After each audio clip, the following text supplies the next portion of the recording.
Page 5 of the geometry second semester exam review.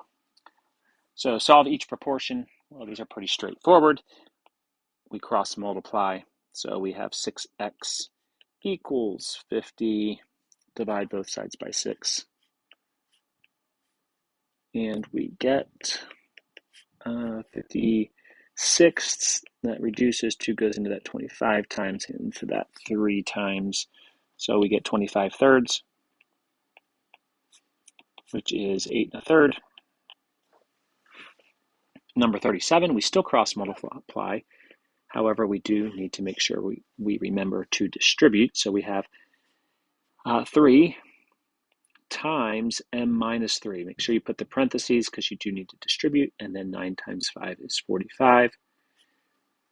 We actually can do a couple different things here. We could divide by 3 first, or we could distribute. My guess is most people would probably distribute and then solve from there.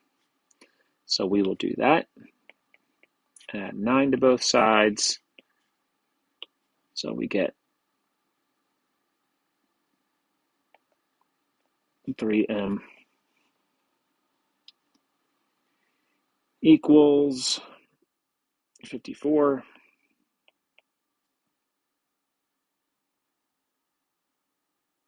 And divide both sides by 3.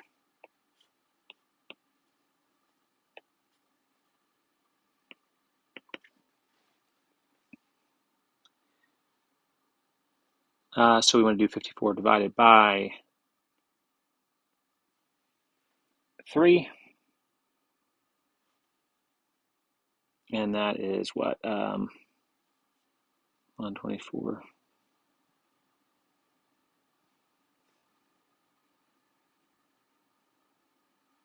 54. 27. No, 18. 18. So m equals 18. If we put it back in, we would get 18 minus 3 is 15. 9 over 15 does reduce to 3 over 5.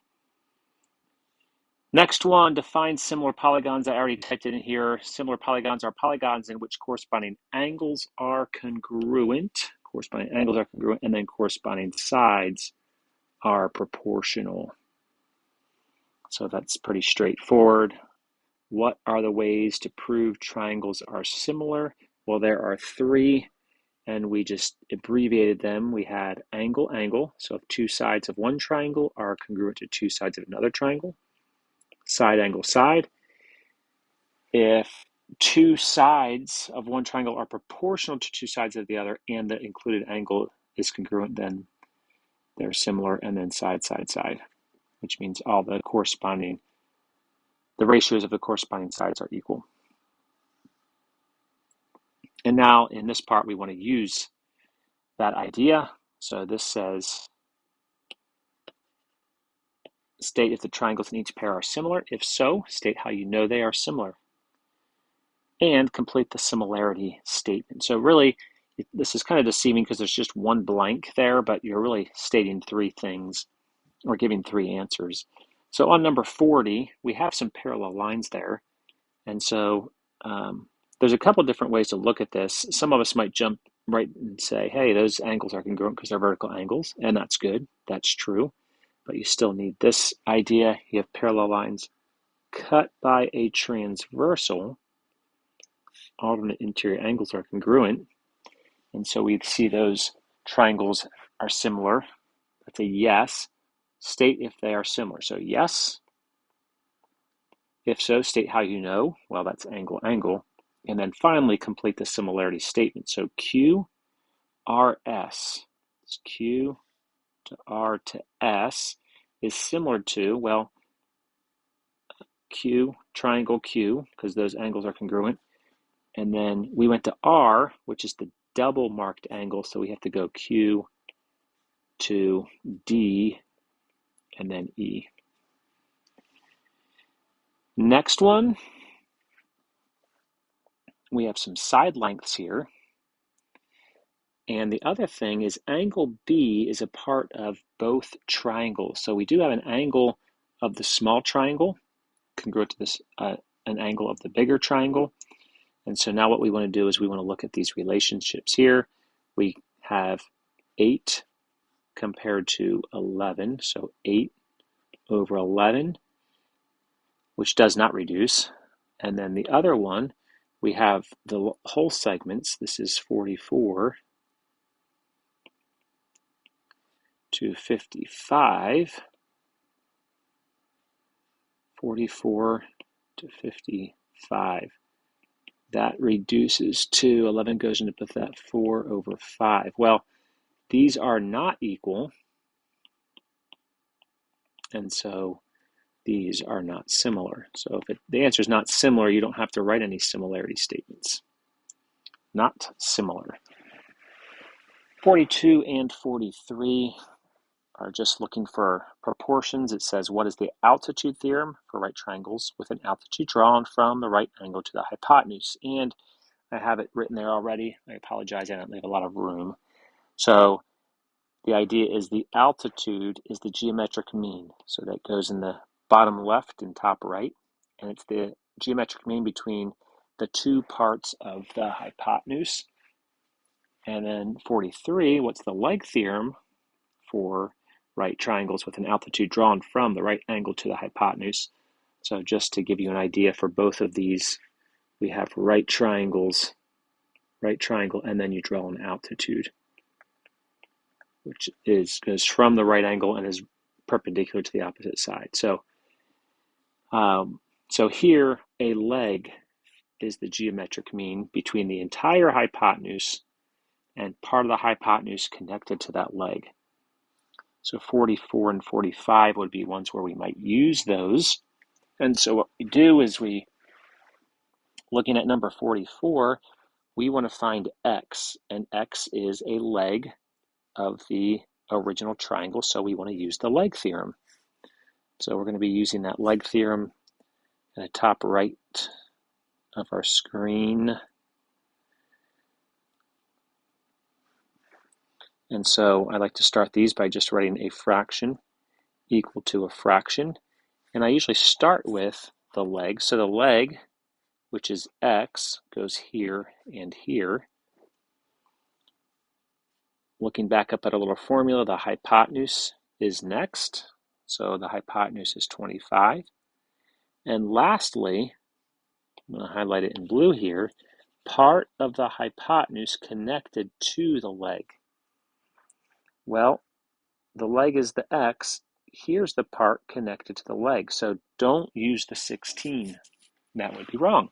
We need to use that highlighted part I just did. Well, that highlighted part is 25 minus the 16. So 25 minus 16 is 9. So 9 goes here. Now that we have things filled in correctly, we can cross multiply. X squared equals 9 times 25, which is 225. You can use a calculator for that if you need. And then you take the square root of both sides. And the square root of 225 is 15. And again, that's something you could check on your calculator, the square root of 225. 15. So x equals 15. Number 45. There's no leg that we're trying to find. We're not looking at this for this leg, and we're not looking for this leg. So are we looking for the altitude, or do we know the altitude? Well, here's the altitude, and we do know it. So since we know the altitude, we're probably going to use the altitude theorem. And so that's the one on the right. This one right here. And so we can do a fraction equal to a fraction.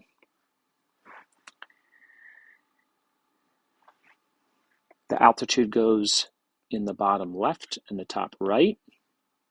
And then the parts of the hypotenuse, well, those are just both given to us. We don't need to do anything special. So part of the hypotenuse is x and the other part is 9. We can now cross multiply. 9x equals 144. And dividing both sides by 9, we'll get our answer. So if you want to get the calculator out again, you get 144 divided by 9 is 16. So that's how you use the altitude theorem and the leg theorem. All right, the last part of this page, really, I think the next, no, but this is the only one. So this says each pair of figures is similar. So in this case, it's cylinders. You might have different figures. Find the scale factor. That's one thing we need to do, find the scale factor of the figure on the left to the figure on the right. So make sure you do it in the right order, left to right. Then find the ratio of surface areas. So we also have to find the ratio of surface areas and the ratio of volumes.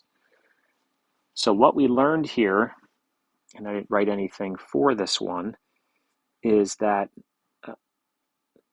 your scale factor, so I'm going to write some stuff here, scale factor is the ratio, or another name for it is the ratio of lengths of corresponding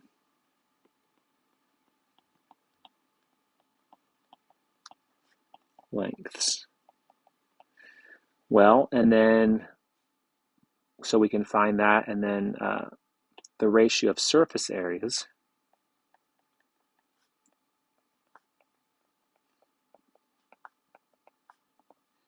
that is going to be the scale factor, which is a fraction, scale factor.